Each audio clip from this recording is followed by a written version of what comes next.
د پردي ښار پردي جنګونه د خپل کور ته راوړو د خدای ظالمه سره ورونه د خپل کور ته راوړو په پردو وینو د خپل لاس خپلې منګولې سرې کړې په پردو وینو سره لاسونه د خپل کور ته راوړو او سپین کفن د ګرځول په ژوندو خلکو پسې اوس یې شمېره څومره لاشونه د خپل کور ته راوړو ما تا ته کله ویل چې تا سره یاري کومه ته راپسې وې تصویرونه د خپل کور ته راوړو ما تا ته کله ویل چې تا سره یاري کومه ته راپسې وې تصویرونه د خپل کور ته راوړو ملګرو سلامونه نیکې هیلې او ډېر زیات احترامات مینه محبتونه او ښه ساعتونه مې ومنئ زه یم ستاسو ورور ستاسو ملګری کاشف جان د خپلې پاڼې عزیز شاعرۍ نه تاسو سره مخاطب یم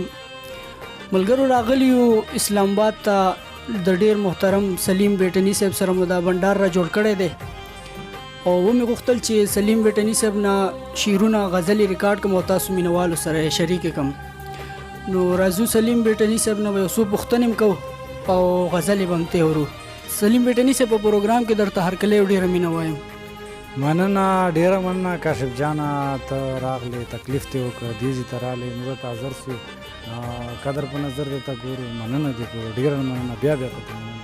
ډېره زیاته مننه سلیم بیټني صاحب ستاسو هم یو جهان مننه مینوالو سره هم که لنډه پیژانګرو خپله وکړه نو ډېره مننه به وي بالکل کاشف جانه سلیم بیټنی ټانک اوسېدونکی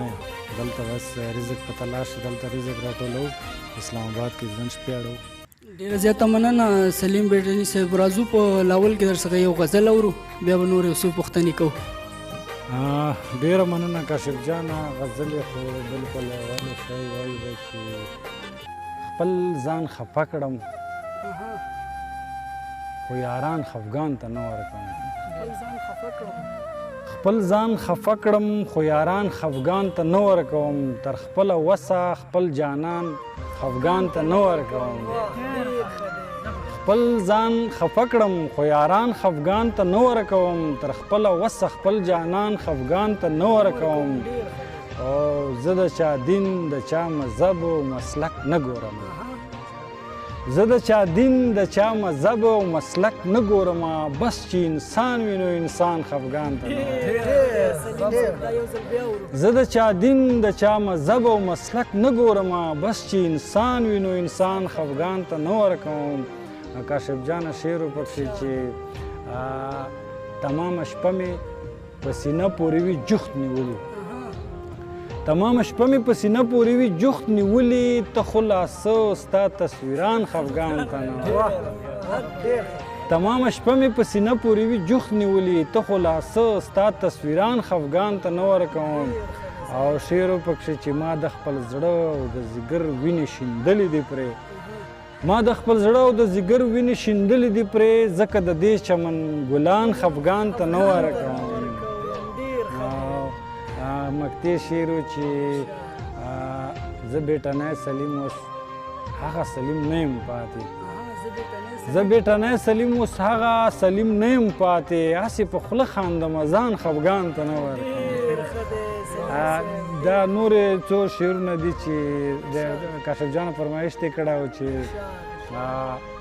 د پردي ښار پردي جنګونه د خپل کور ته راوړو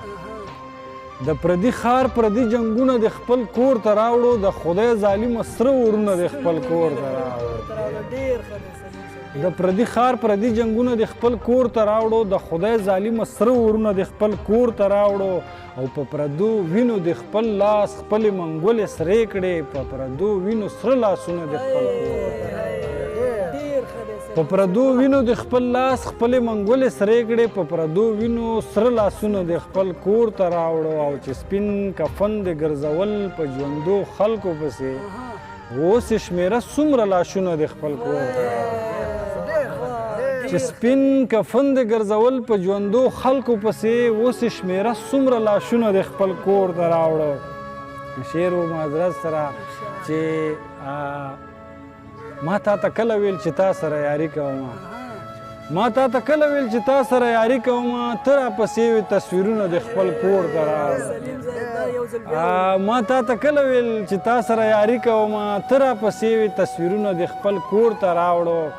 او هغه متل ده چې که لاړې تر کابله پورې هغه متل ده چې که لاړې تر کابله پورې د خپلې برخې خپل غمونه د خپل کور ته راوړه. هغه متل ده چې که لاړې تر کابله پورې د خپلې برخې خپل غمونه د خپل کور ته راوړو. او یاره یارۍ کې دې دا چل را سره کړی ده چې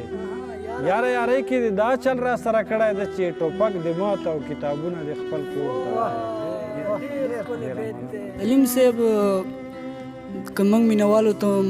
لږ وویل چې زیاتر کار هم په غزل کړی دی که په نظم؟ بالکل ځای چې غزل ما خوښ صنف ته ټولو زیات کار ما څه لیکلي دي داسې ته به ازمایي نظم باندې لږ ډېره خو بهرحال غزل نه ما ډېره چې کومه د متاثره یم غزل لیکه کوشش مې دی چې غزل مې ډېر لیکلي دي. ډېره زیاته مننه محترم سلیم صاحب. په اخره کې هغه کلام اورو چې کوم ستاسو د خپلې خوښې کلام وي چې اکثر تاسو ځان سره زمزمه کوئ نو هغه کلام درنه اورو. بالکل کلامونه خو شاعر ته ټولې خوښې تقریبا داسې نه چې شاعر هغه خدای څو شعرونه به درته ډالۍ کړي چې نور به مې هر سهار سیر شي نور به مې هر سهار سیر شي خو داستانه بغیر ځکه چې ژوند د ژوندي نه کېږي د سانه بغیر. نور به مې هر سهار سیر شي خو داستانه بغیر ځکه چې ژوند د ژوندي نه کېږي د سانه بغیر. او ستا د ښایست کتاب مې پاڼې پاڼې ولټاوه د وفا لفظ پکې نشته د جفا نه. ستا د ښایست کتاب مې پاڼې پاڼې ولټاوه د وفا لفظ پکې نشته د جفا نه بغیر. چې ستا د سپین ګلابي مخ شمه بلیږي پکې چې ستا د سپین ګلابي مخ شمه بلیږي پکې هغه محفل رڼا رڼاوي د رڼا نه بغیر. چې ستا د سپین ګلابي مخ شمه بلیږي پکې هغه محفل رڼا رڼاوي د رڼا نه بغیر. او د پښتنو په دې جنت جنت وطن کې خدایا زمون قسمت کې نور څه نشته د ژړا نه بغیر. د پښتنو په دې جنت جنت وطن کې خدایا زمون قسمت کې نور څه نشته د ژړا نه بغیر. او اخري شعر کاشف جانه چې داسې دعا مې د خدای هیڅ چېرې قبوله نه کړي داسې دعا مې د خدای هیڅ چېرې قبوله نه کړي چې ما خپل ځان پکې یاد کړی وي د تا نه. ډېره مننه جان مننه. داسې دعا مې د خدای هیڅ چېرې قبوله نه کړي چې ما خپل ځان پکې یاد کړی وي د تا نه بغیر. ډېره مننه وکوم قدرمنو عزتمنو. ډېره زیاته مننه محترم سلیم صاحب. ستاسو یو جهان مننه کوو چې په دې لنډ تنګ وخت کې مو موږ له وخت ویستلو او موږ سره همدا مرکه وکړه نو ډېره زیاته مننه کوم. جانه بیا راشئ هر کله به درته وایو.